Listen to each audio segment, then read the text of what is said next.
Hey guys, welcome back to my channel.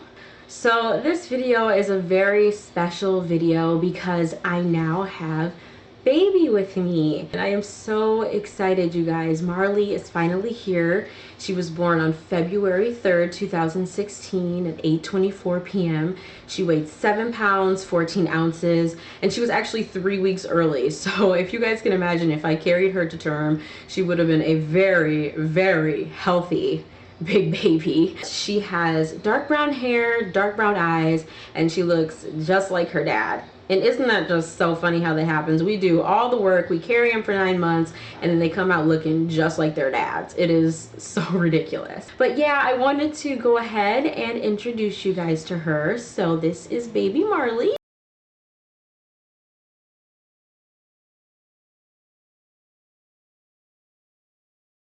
She is such a good baby too. She hardly fusses. She only fusses when she's hungry, and she's sleeping quite a bit now still, but she is just such a joy. It's such a joy to have her in our lives. She's so beautiful and she completes our family. We are so glad that she's finally here. Okay, so as you guys know, last week I posted a video of some footage of my labor and delivery, and I had some of you guys reach out to me and ask if I could just tell the story of my labor and delivery, and so I have decided to do so. Now I want to go ahead and make a disclaimer, you guys, that the day of my labor and delivery, it was an absolute shit show. So I highly suggest that you grab some popcorn, have a seat, and chill, because this video may be a little long. So let's get right to it. Okay, so around 36 going on 37 weeks, I started to notice that I was feeling a little funny. And since I have a history of preeclampsia, I was very alert and on the lookout of any signs or symptoms that I might be developing preeclampsia during this pregnancy. So for about a week straight, every single day, I was getting excessive nosebleeds. Now, what I mean by excessive is, I mean they were lasting at least 45 minutes, and I was having multiple blood clots coming out of my nose, and they looked like this. I actually have pictures I can show you guys. Isn't that disgusting? I mean, so this was happening for about a week straight, and I just kind of let it go, and I was just trying to see what was going on with that. So finally, one night, I wake up in the middle of the night and I'm having another nosebleed. Now, at this point, both nostrils are pouring blood and clots. I'm also coughing up blood clots at this point. So I'm like, I'm over it. I don't feel well. I'm sick of my nose bleeding every single day. I'm going into the ER. So when I get into the ER, my blood pressure is about 149/98. So that's high. That's one sign of preeclampsia. So they admit me into triage, and immediately the nurses are not listening to me. They're telling me that I'm having these excessive nosebleeds and multiple blood clots because it's winter time and the air is dry. And I'm like, absolutely 100% not. I have gone through multiple winters and I've never had this be an issue for me. I have high blood pressure. Something is happening. Nobody was listening to me. So I'm already immediately frustrated. So they decide to run some blood tests and they take a urine sample.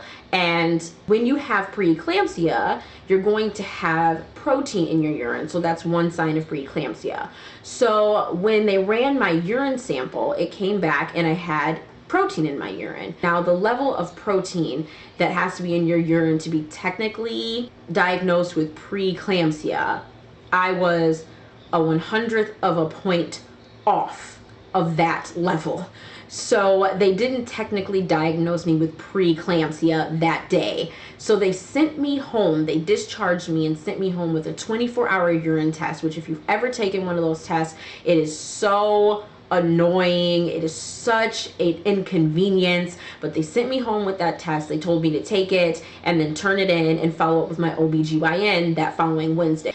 So I went home, I took the 24-hour urine test, and I'm just thinking the whole time, this is stupid because I clearly have preeclampsia. They're clearly not listening to me, whatever. So I turned the test in, and that Wednesday I get a call. It's my doctor. My appointment that day was at 3:15. They called me immediately when they opened and they said, Gabby, can you come in as soon as possible because your test came back, you have preeclampsia. I'm like, Yeah, sure, I can come in. I'll be in the next half hour. So I get there, and the nurse tells me immediately, some of your test results didn't come back so good, so it looks like you're going to have a baby today. And I'm like, whoa, okay. Well, I wasn't expecting it maybe to be today, but I'm like, I'm fine with that because I obviously want what's best and the healthiest for the baby and myself as well, so I'm okay with that.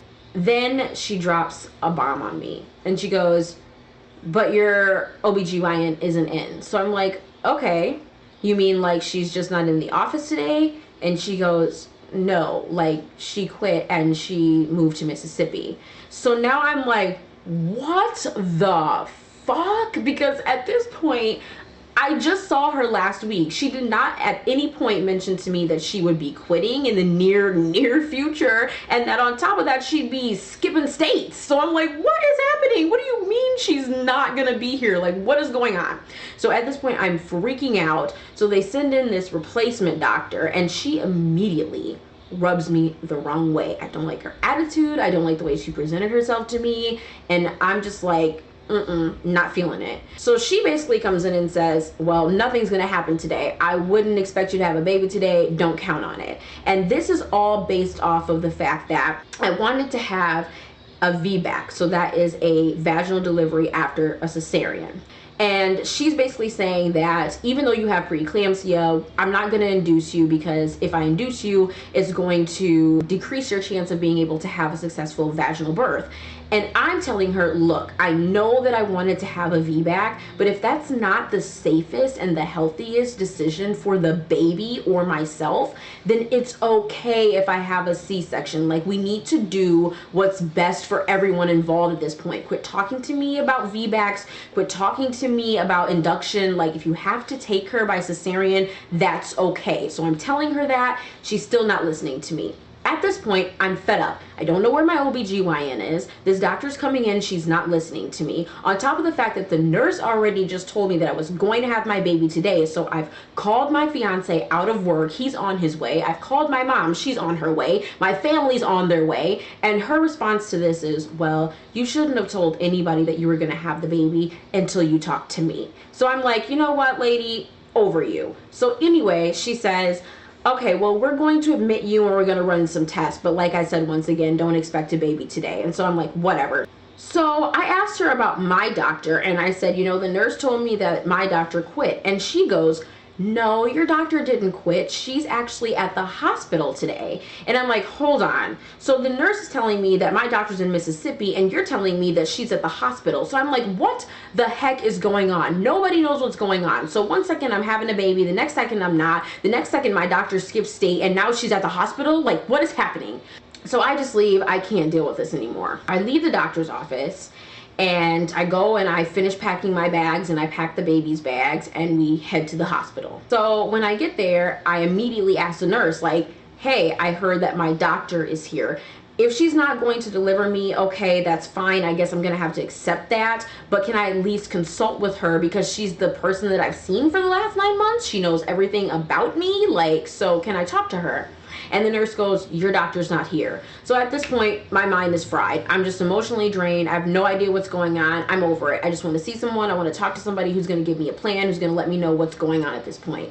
So the nurse finally says, we're all going to consult together with this team, and we're going to decide where to go as far as your labor and delivery is concerned. So I'm like, okay, whatever. So finally a doctor comes in. It's around 3 o'clock, and the doctor comes in and he tells me, well, basically based off of your symptoms and the fact that you're having migraines, you're having nosebleeds, your vision is a little bit impaired, and I've also noticed, based on some of the reactions of your reflexes, that there's an indication of swelling in your brain, that we are going to go forward and have a cesarean and take the baby today. So I'm immediately relieved that at least there's somebody who's listening to me, and that is, going forward with some kind of plan of action. And so I'm relieved by that. So after he gives me this whole spiel of what's going to happen and the whole procedure, he goes, but I'm not going to be the doctor that's doing it. So I'm like, okay, so who's doing it? Like, I'm just like, I don't get it. I don't understand. Who's my doctor? What's happening at this point? So, they hook me up and they get me started with magnesium, which is supposed to help with high blood pressure. Oh my God, magnesium is the worst medication ever. It felt like my body was burning from the inside out. Like I was on fire. Oh my God, it was terrible. I felt horrible. But anyways, pretty much fast forward, and the nurse comes in and she goes, yeah, so your doctor so-and-so, which in an ironic twist to all of this was the doctor that I had met at my OBGYN's office that I didn't like.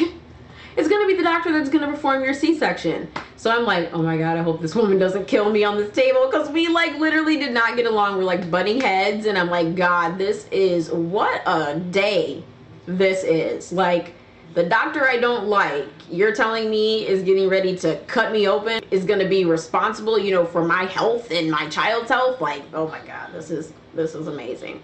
So it's around 7 o'clock and they prep me and they're getting me ready and everything, and they prep my fiance and he puts on his little gear and everything. And so now it's 7:30 and it's time to have a baby.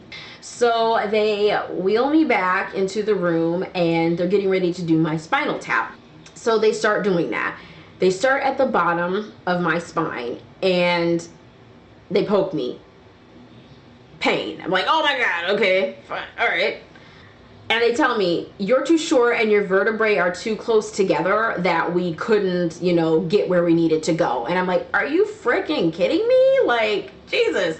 So they have to pull the spinal tap out and they go a little bit higher in my spine and they poke me. And when they poked me in my nerve or whatever it was, I screamed bloody murder. That hurt so bad, but I mean, they got the right spot. I immediately went numb. They called my honey back in and they're, doing their procedure and everything, and everything's going fine. He's watching and everything's good. And finally, I feel them tugging and I can feel them pulling. Now, there was no pain whatsoever, but I can feel like this tugging and this pulling and this pressure.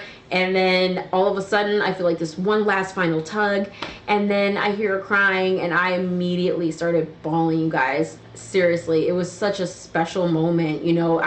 Because with the differences with my son, I was already 30 hours into labor. So when they finally decided to actually take my son via C-section, I was so out of it. I was exhausted with all the medication and just being so tired that I really wasn't in the moment when I had him. But with her, it all happened so fast, like within 4 hours, that I was very alert and I was very receptive to the whole experience. So it was very, very beautiful. And here's another incident that adds to the shit show. So I had already talked to my doctor about having a tube ligation. I'm very comfortable with 2 children. I'm very happy that I have a boy and I have a girl. I'm very comfortable with my set. So we decided to go forward with getting my tubes tied.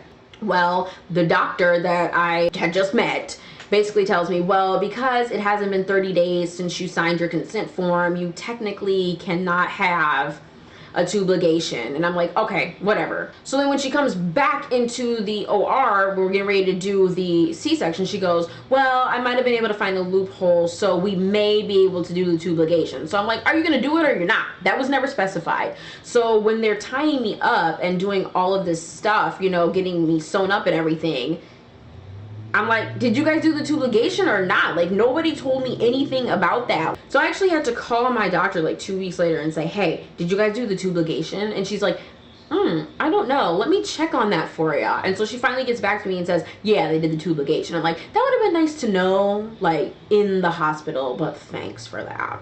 So that was my labor and delivery story, you guys. It was very interesting, and me and Marley spent about 4 days in the hospital, just, me recovering and things of that nature. But you know what? It was a day. It was definitely a day.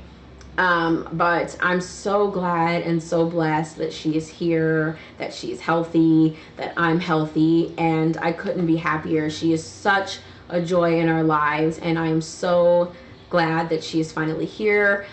And yeah, that was my labor and delivery story, you guys. I had a whole birth plan planned out like I did with my son, and of course nothing went as planned.